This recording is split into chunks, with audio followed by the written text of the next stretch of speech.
Some stories don't begin with a crime. They begin with a warning that was ignored. And perhaps the most disturbing part of this case is not only what happened to Eliza Samudio, but how many times she tried to warn people, and no one listened.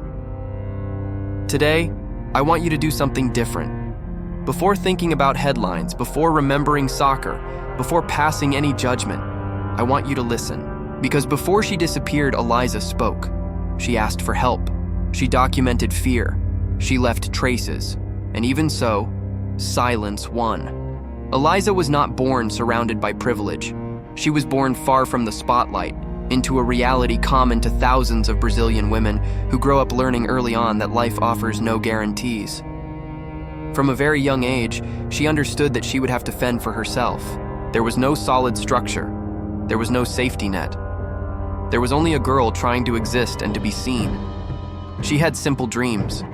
She wanted to work. She wanted independence. She wanted to be someone beyond statistics. But dreams, when they cross paths with powerful people, can turn into traps. In the late 2000s, Brazil was living through an intense idolization of soccer. Players were treated like demigods, untouchable, shielded. And it was in this environment that Eliza crossed paths with Bruno Fernandes de Souza. At that moment, he was not just an athlete. He was Flamengo's goalkeeper, a national idol, a constant presence in the media, a man surrounded by admiration and convenient silence. Their meeting, according to reports, did not seem extraordinary. A social setting, conversation, interest. Nothing that suggested what would come next. And that is exactly what makes this story so disturbing. Months later, Eliza discovers she is pregnant. And from that moment on, everything changes. Not just the relationship between the two, but the way the world begins to see Eliza. Suddenly, she stops being a woman. She becomes a label. Judged, discredited, dehumanized. She claims the child is his. He denies it. And when power meets fear, fear usually loses. Eliza did not remain silent. She went to the police, filed reports, reported threats, reported assaults. There are videos, there are statements, there are official records. She was not making up a story. She was trying to survive it.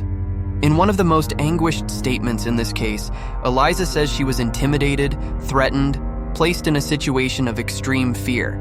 She did not speak like someone seeking fame. She spoke like someone cornered. And even so, protection never came. In October 2009, Eliza requested a protective order under Brazil's Maria da Penha law. And here lies one of the most infuriating parts of this entire story.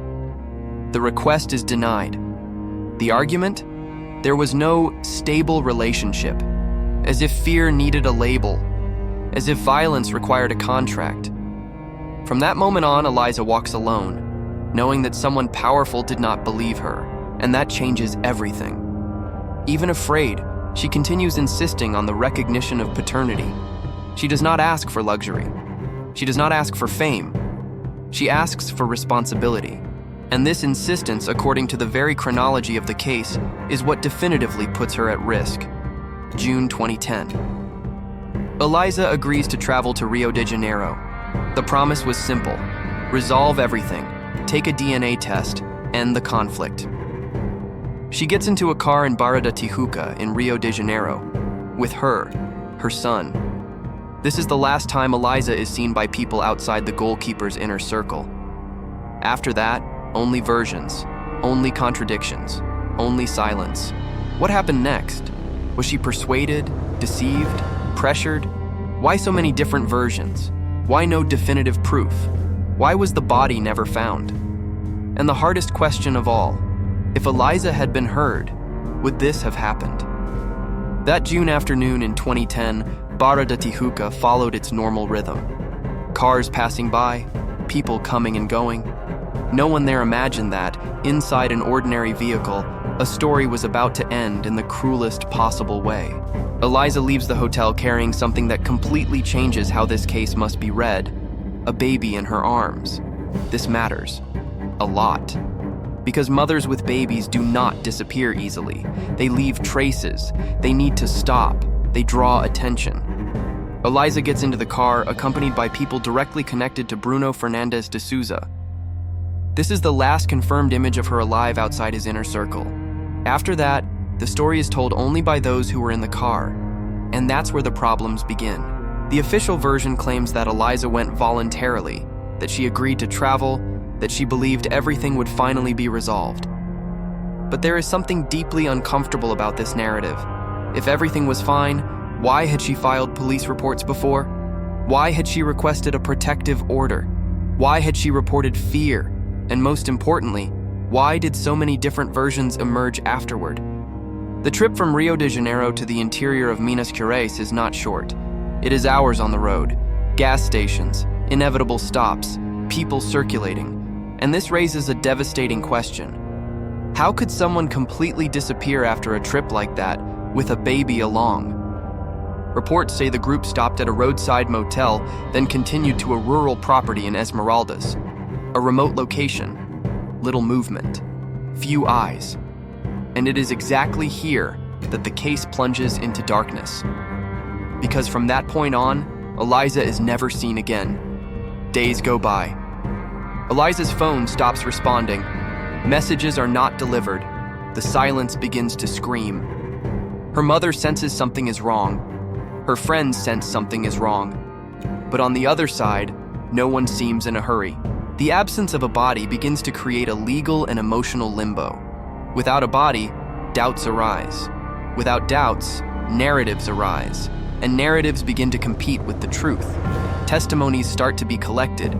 Each person involved tells the story in a different way. Some details change. Others are omitted. Some are exaggerated. But they all have something in common. No one can clearly explain where Eliza went. And when many people lie, it's not the lie that stands out. It's the collective effort to hide something. During the investigation, versions emerge that shock the country. Versions that contradict one another. Versions that seem to confuse more than clarify. No definitive physical evidence, no conclusive trace. Only isolated objects, fragmented accounts, and a baby who reappears. Eliza's son is found alive. And that changes everything. Because now there is something undeniable. Eliza did not disappear alone. She disappeared leaving a child behind. Meanwhile, Bruno's name begins to be publicly exposed. Idol becomes suspect. Jersey becomes headline. Stadium becomes a court of public opinion. But even so, there is something strange about how the case is handled. The investigation becomes a spectacle. Each day, a new theory emerges, one more shocking than the last. And in the middle of this chaos, the essential question begins to get lost. What really happened to Eliza Samudio? Brazil becomes divided. On one side, those who believe in guilt. On the other, those who question the investigation. But there is something neither side can ignore. Eliza warned. Eliza was afraid. Eliza asked for help, and even so, she was left alone. When Eliza's disappearance stops being just a rumor and becomes national headlines, something changes, but not in the way it should. The case stops being a search for a missing woman and becomes a public spectacle. Cameras rolling, inflamed opinions, preemptive judgments, and in the middle of it all, the truth begins to fragment.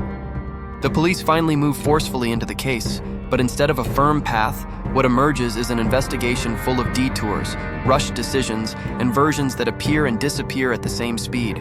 Each new testimony seems more confusing than the last. And that does not happen by chance. When there is no body, when there is no clear scene, when there is no definitive material proof, the process comes to rely almost exclusively on narratives. And narratives can be shaped. People close to Bruno begin to be questioned. Friends, employees, acquaintances. Some admit participation in parts of the story, others say they merely followed orders, others contradict themselves. But there is an unsettling pattern. No one assumes the central role. Everyone seems to orbit a core, but no one wants to touch it. The investigation begins to work with extreme hypotheses. Versions that shock, versions that cause revulsion, versions that dominate the popular imagination. But the more shocking the story becomes, the fewer concrete pieces of evidence appear. Houses are searched, land is excavated, sniffer dogs are used, and even so, nothing. No definitive trace of Eliza. No unquestionable physical evidence. The question begins to trouble even those who believe in guilt. How can someone completely disappear without leaving a single physical trace? Meanwhile, the media constructs characters. Eliza stops being just a missing woman. She becomes labeled, judged by her past, reduced to cruel stereotypes.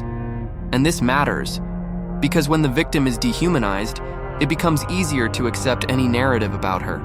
The judicial process moves forward anyway, without a body, without a direct confession, without definitive material proof, but with something powerful: conviction. The conviction that something serious happened. The conviction that someone needed to be held accountable. The conviction that the country demanded answers. Bruno's trial becomes a national event. It is not just a defendant in the dock. It is a fallen idol, a destroyed career, a symbol being shattered. But behind all of this, there is an absence impossible to ignore.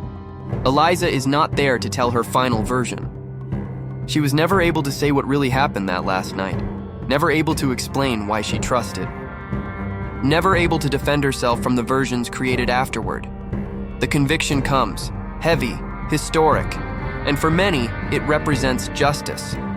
For others, it raises even more doubts. Because even after the sentence, Eliza's body is never found, and that keeps the case open in the collective memory. Eliza's son grows up without his mother, carrying a story he did not choose, a past that follows him, a silence that was never filled. And the question that echoes to this day remains: what really happened to Eliza Samudio? Was everything exactly as it was told, or did the truth get lost in the middle of the spectacle? The case does not end with a conviction. It continues every time someone asks, "And if?" After the conviction, something curious happens. The case does not close emotionally. It remains open in the minds of those who follow it closely, because the more it is analyzed, the more questions arise. And these are not questions from those who want to absolve someone at any cost. They are questions from those who understand that justice cannot exist without clarity. One of the greatest weaknesses of this case has always been the absence of definitive material evidence. There is no body. There is no confirmed location of the event. There is no conclusive forensic reconstruction of the final dynamics. Everything revolves around accounts. And accounts, as important as they are, have limits. Criminal investigation experts often repeat an uncomfortable phrase: when a story is very shocking, it needs to be even better proven. And that did not happen. During the investigation, several locations were pointed out as possible final scenarios: house, farm, remote land, rural areas. Excavations were carried out, forensic analyses conducted. Nothing conclusive was found.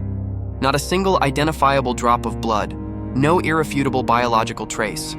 And this is not a technical detail. This is the heart of the problem. Another uncomfortable issue involves changes in testimony. People who initially said one thing later said another.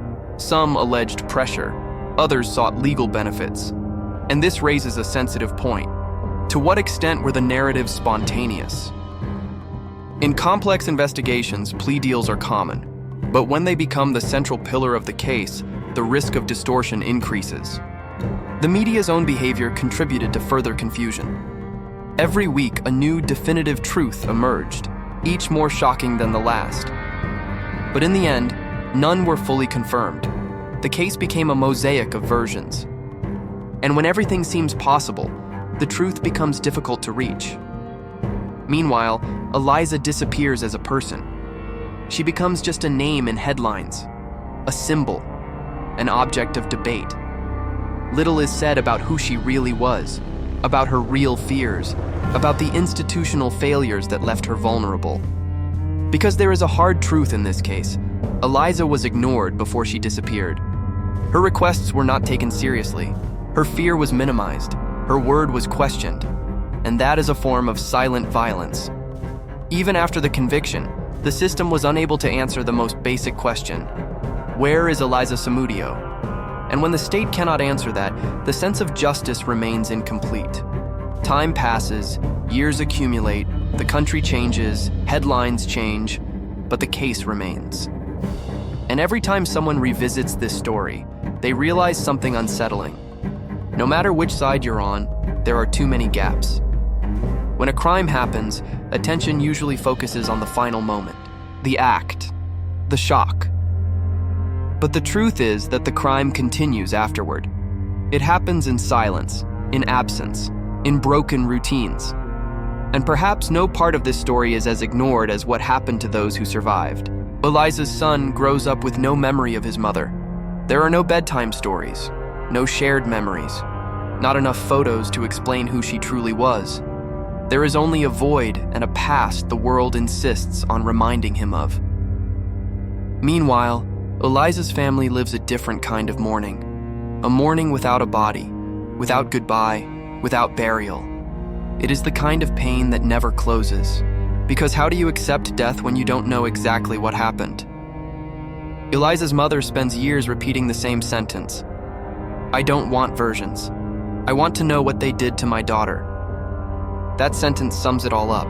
It is not revenge. It is not hatred. It is a basic right to the truth. As time passes, the case leaves the center of the news. Other tragedies emerge. Other scandals take their place. But for those who lost someone, time does not move the same way. Every new article, every reappearance of the case, reopens the wound. Because nothing was truly closed. The system considers the case resolved, but emotionally it is far from that. Without a body, there is no closure. Without closure, there is no peace. Another rarely discussed point is the collective psychological impact. This case taught society something dangerous, that reporting may not be enough, that asking for help may not guarantee protection, that sometimes the system arrives too late. And that creates fear. Fear of speaking, fear of insisting, fear of confronting someone powerful. Eliza tried every possible path. She spoke, she reported, she documented, she asked for protection. And even so, she was not protected. This is the hardest part to accept. The questions never faded. Where is Eliza? Why so many different versions? Was everything investigated in the best possible way? These questions have no simple answers, but they carry enormous weight. Over the years, theories emerge, some unlikely, others more plausible. But they all share one purpose: filling the void left by uncertainty. Human beings need closure, and when it never comes, the story refuses to rest. Bruno Fernandes de Souza's name is no longer linked to talent, but to absence. A career permanently marked by a case that never fully separated itself from the crime. At a certain point, this case stopped being only about Eliza Samudio. It became a reflection of society itself, of how power is treated, of who is heard and who is silenced. Eliza was erased long before she disappeared physically. Her reports were minimized. Her fear was questioned. Her past was used to weaken her word. Society listens more easily to fame and prestige, while demanding impossible proof from those without power. The conviction brought a legal answer, but not a complete social one. Stories like this do not end on paper. They echo, they return, they insist. Eliza's name became a symbol of women who are disbelieved, of mothers who fight alone, of voices that scream and receive no response. Perhaps the greatest mistake was believing the story would end with a sentence. Every story marked by absence ends differently. There is no clean ending. There is only an echo. Eliza did not disappear the day she entered that car. She began to disappear when her fear was treated as inconvenience. One question runs through this entire story. Why did no one manage to stop it? She asked for help. She warned. She filed reports. She sought protection. The system existed, but it failed. That turns this case into more than an individual tragedy. It becomes a warning. For the family, there is no case closed. There is an empty chair, a birthday without an embrace, an answer that never came. And for her son, there is a life built on gaps that no explanation can fully fill. Not by chance, not by luck, but by decision. Eliza's name represents women who report and are not heard, mothers who fight alone, and the human cost of institutional negligence. As long as the question, "Where is Eliza?" has no answer, this story will remain open, not as police curiosity, but as a social wound. Remembering is not reliving pain. It is refusing to repeat it. If this story made you feel uncomfortable in any way, don't ignore it. Leave a like now. It helps this video reach more people. Subscribe to the channel, because there are stories that must not be forgotten. And watch the next video appearing on your screen. Silence protects those who do wrong. Information protects those without a voice.